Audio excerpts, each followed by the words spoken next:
మరి వచ్చారు. ఆ దేవాలయం యొక్క మరి ప్రార్థన, దాని యొక్క ప్రారంభోత్సవం, దాని ఓపెనింగ్ చాలామంది వచ్చినట్టుగా వాక్యంలో ఉంది. యెరూషలేము చుట్టూ ఉన్నటువంటి అనేకమైనటువంటి పట్టణాలు ఉన్నాయి. ఒకవేళ ఇప్పుడు ఆ పట్టణాలకు యెరూషలేముకు ఇప్పుడు నెమ్మది లేదు, వాళ్ళకు సమాధానం లేదు, గొడవలు అయితే ఉన్నాయి. మరి నిన్న మొన్న కూడా హమాన్ గొడవ జరుగుతూ ఉంది. ట్రంప్ అమెరికా నుండి వచ్చాడు, వచ్చి గాజా వాళ్ళను, ఇక్కడ ఇస్రాయేల్ వాళ్ళను కూడా హమాస్ అనేటువంటి వాళ్ళతో సమాధాన పడండి, మీరు కొట్లాడుకుంటే లాభం లేదు, రక్తభూమి, మరి ఇప్పటికే చాలామంది చచ్చిపోయారని చెప్పి అమెరికా డొనాల్డ్ ట్రంప్ వచ్చి సమాధానాన్ని పెట్టాడు. కొంతమంది ఇప్పటికీ 2-3 ఏళ్ల నుండి జైల్లో ఉన్నారు, అండర్ గ్రౌండ్లో. అన్నం లేదు, వాళ్ళకి ఏం లేదు, బాగా ఎండి బక్క చిక్కిపోయారు. అయితే మరి గాజా పట్టణస్తులకు, హమాస్ పట్టణస్తులకు ట్రంప్ గారు పంపాడు, ఎవరెవరైతే మీరు ఇక్కడ దాచిపెట్టారో అండర్ గ్రౌండ్లో వాళ్ళని బయటికి రండి, నేను మీకు మాట్లాడతాను నేను అని చెప్తే నేను మొన్న కొంతమంది బయటకు వచ్చారు. కాబట్టి ఒకప్పుడు ఆ యెరూషలేము చుట్టూ ఉన్న ప్రదేశాలు, మరి ఒకప్పుడు హమాన్, గాజా, లెబనాన్, మరి ఒకవేళ చూస్తే ఇంకా ఈజిప్టు, ఇవన్నీ కూడా ఒకప్పుడు సొలొమోనుతోని హాయిగా ఆనందంగా ఉన్నాయి. సొలొమోను గారికి దాదాపుగా 1000 మంది భార్యలు.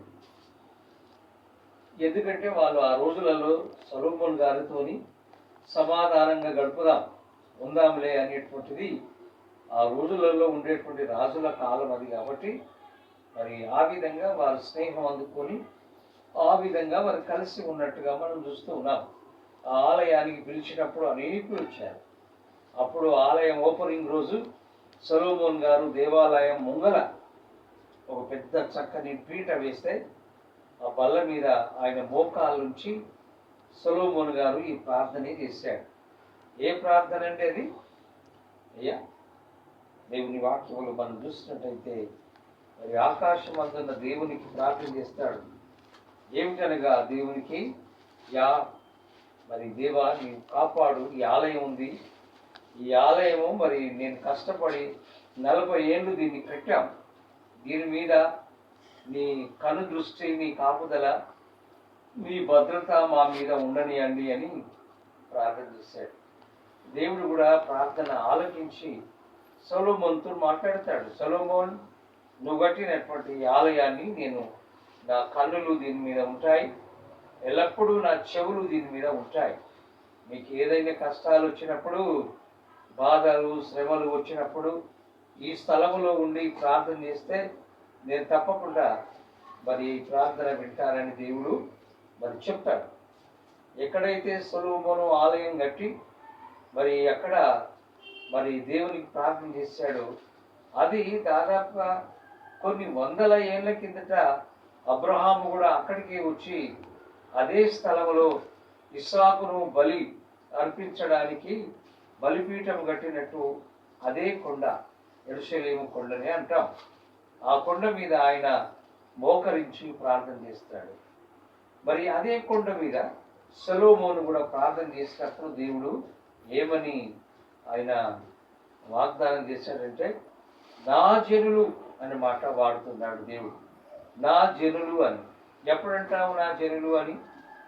మన చుట్టాలు అయితేనో, మన బంధువులు అయితేనో, మనకు సంబంధించిన వాళ్ళు అయితేనో, మరి ఎవరండి వీళ్ళంతా అంటే వీళ్ళంతా నా బలగం అండి, వీళ్ళంతా నా రక్త సంబంధికులు, వీళ్ళంతా నాకు చెందిన వాళ్ళు అని మనం ఆ మాట అంటాము. నా బలగము, నా చుట్టాలు, నా జనులు, నా ప్రాంతీయులు అని మనం అప్పుడు అంటాం.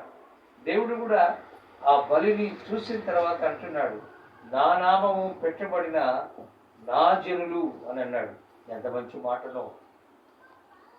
నా నామం పెట్టబడ్డ నా జనులు తమను తామును తగ్గించుకొని మరి నన్ను వెతికినట్లయితే